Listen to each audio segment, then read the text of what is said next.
The following program is an Animal House radio production. But, I really do appreciate you coming on the air. And hold on, Mike has... I was just going to say that I was concerned initially that we were doing some genetic alteration here. And that, this cloning thing or something of that nature. But obviously that's not what you're doing, correct? Correct, that's exactly. Yeah, and when you say, I think what we're doing is good. It doesn't affect the cat. I think the other side with cats and dogs has been where, they have been bred, horrendously with attributes or whatever you want to call it that really does affect the animal, and we don't go that direction. Simon, thank you so much for taking your time to come on the program. We really appreciate it. www.lifestylespets.com for more information on services, and get in touch with Simon. And if you have allergies to your animal and you're looking to invest, this could be a really interesting investment for you. Simon, you have a great night, okay? Great. Thank you so much, guys. Thank you. Take care, Simon. We're back on After Hours on Animal House Radio. Dr. Mike's favorite song he listens to before he goes to bed. The show is brought to you by Hills, www.feedingisbelieving.ca. Richard behind the control panel along with Jen. This is the song she danced with and danced to in the Dominican Republic. Joe, once again taping. Hi, U2 audience. Did I say U2 or YouTube? You said U2. U2? Mike Roberts from 2 Foot 4. How are you, U2? I enjoy you, buddy. The next segment of the program, we're going to play for you right now. One of the best segments that people have been asking for every single week. A little segment called Law and Order. In the state of Kansas, you are not allowed to drive a buffalo through the street. Wow, okay. I didn't know you can ride a buffalo. In North Carolina, it is against the law for dogs and cats to fight. Wow. In Virginia, chickens cannot lay eggs before 8 a.m. and must be done before 4 p.m. Last but not least, in the state of Colorado, a pet cat, if lost, must have a taillight. No, excuse me, if loose. I can't read. We all know that. If loose. Okay? So make sure if you live in Colorado, you have a taillight for your kitty cat. That's Law & Order, brought to you by our good friends at Law & Order on CTV. Gotta love Law & Order. So, let's move on to your pet peeve, which I think this week is actually Dr. Mike approved. It will say it's not Dr. Mike approved, but I think this week's pet peeve is Dr. Mike approved. You know what? Hit me with my pet peeve. The following Animal House radio segment is not Dr. Mike approved. Listener discretion is advised. Come on! Ladies and gentlemen, it's that time again for the pet peeve of the week. Now, here's my issue. People who don't pick up their dog's stuff, okay? Mike doesn't do it. Adriana doesn't do it. Joe doesn't do it. I know you don't even have a dog, but I know you don't do it.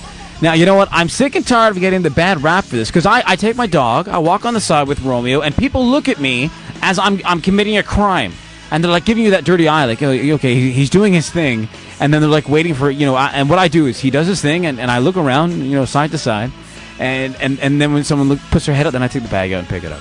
You know what? I'm sick and tired of walking in the grass in a park and walking in the stuff. Okay? I wear $800 shoes, and that's just one of my pairs. This is the cheapest pair I have is $800, okay? I'm telling you. My shoes, right now, these shoes, $10,000 each. Oh, really? Yeah. Okay, anyway. Well, 10,000 yen. Anyways, but when you consider people, you have a responsibility. If you have a pet, you got to pick it up. If you go to the bathroom and you don't, you do your thing in the bathroom as an individual, yeah, I know I'm Brad Pitt, but if you go in there and as an individual and you don't flush and you have a flushing thing, it's disgusting. We all do it to prank ourselves and to our other significant others. Yes, we've all done that before. Ha, ha, ha, come take a look at this. But we're not dogs, okay? Pick up your dog's stool. It's ridiculous. Now, can I tell you what my pet peeve is? Believe it or not, literally. Is it not the one or two times? No, the same. It's not believe it or not. Once or twice a week, we have clients that bring their dogs in, and their dogs have poos on our floor, and I think they find it quite funny. That they walk in there with that? Let the dog poo, and they walk into the exam room. Romeo did that the other day. He went in the front, and then he ran in the house, and he had a little bit left over on his paw. And my brother punched me as hard as he could, screaming at me. And I said, "It's not my problem." I said, "Romeo's the one running around and doesn't know what's going on. So he's the one who's got to deal with this stuff." Yeah, thank you very much for your pet peeve. And if you have a pet peeve, send it in to info@animalhouseradio.com. Go visit the website www.animalhouseradio.com. Every single week, we give you a little bit of facts, and we give you a little bit of Guinness and a little bit of Guinness World of Pets all together That means Dr. Mike with his Guinness World of Pets. I like this one because this is about cats who are polydactyl. Do you know what polydactyl cats means? You're making fun of me because I can't spell loose or goose. So why should I ask you what polydactyl means? So let's just, Isn't that not a dinosaur bird? Poly. What do you think poly stands for? A bird that wants a cracker? Well, okay. Well, I'd say poly is sort of IQ a not dandruff. required. A poly is what? Poly is many. Poly's many. Really? Yeah. And I have a very high IQ, I'd have you know. Polygon, many sides. You know, poly. Yeah. Okay. So polydactyl. Dactyl is the name for toes, fingers. So there are many polydactyl cats out there, and these are cats with many toes. Well, here's the Guinness World Book of Records of Extra cats with toes. toes. Yes. So cats typically have 5 toes on their front and 4 on the back. So let's see if your math's decent. How many toes do cats have? 5. You just said 5. 5 on the front, 4 on the back. Well, that's 5 on each foot. So come on. That's 5 and 5. go. That's 10. So we're gonna say My son Josh. Go, Josh. Come on. 18. 18. Good for you. I've got 8 fingers and 2 thumbs, buddy. Now, this cat named Twinkle Toes, believe it or not, is a 3-year-old cat. Is there a pun somewhere in the intended there? States. He has 25 toes. So he has 6 on each of his hind paws, which is 2 more than normal, and 6 on the front left paw, and 7 on the front right. Those cats are really cool. They have like dishpan hands. It's quite neat. They're what I find, which is interesting in our practice, we have a lot of polydactyl cats, and 90% of them are really sweet, friendly cats. I don't know what it is. They got these big, huge, massive feet. The negative about having all these claws is people tend not to cut them. And I find that the problem we have is we have a lot of cats in our practice that end up getting claws growing into their pads because they have all these extra claws, and people forget to cut them. And so that's the How problem. how often should you get your cat's nails clawed?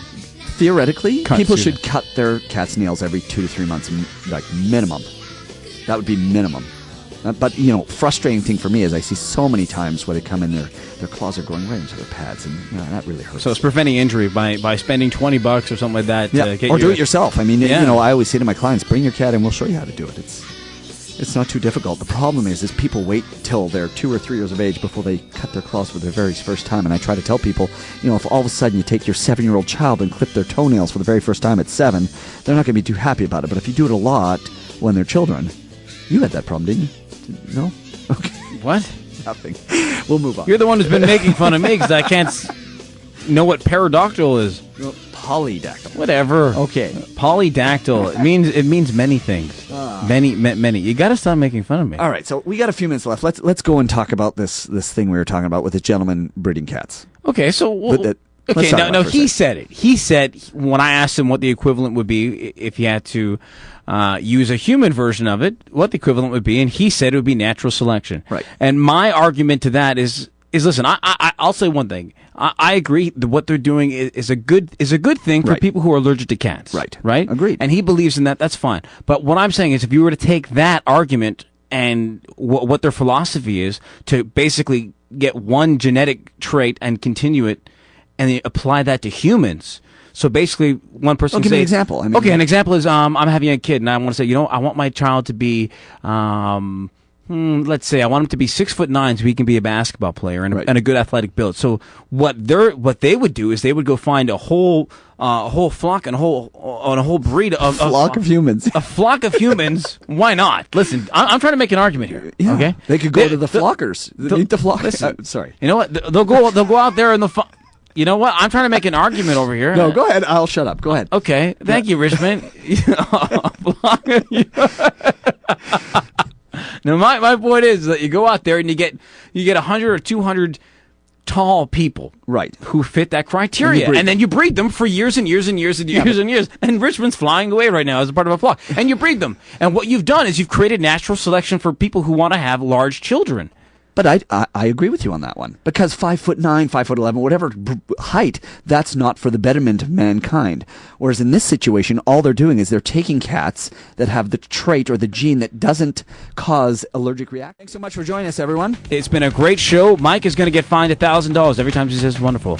I didn't say wonderful yet. You just said it. Give me $1,000, buddy. Woohoo! Ladies and gentlemen, for Dr. Mike, for Adriana, for Richmond, for Sexy Jennifer, and for Joe, she's a Power Ranger, and for Father Hernandez and everybody else here at CHHA 1610, this is Aaron, and this is Animal House Radio, and we'll see you next week. Take care.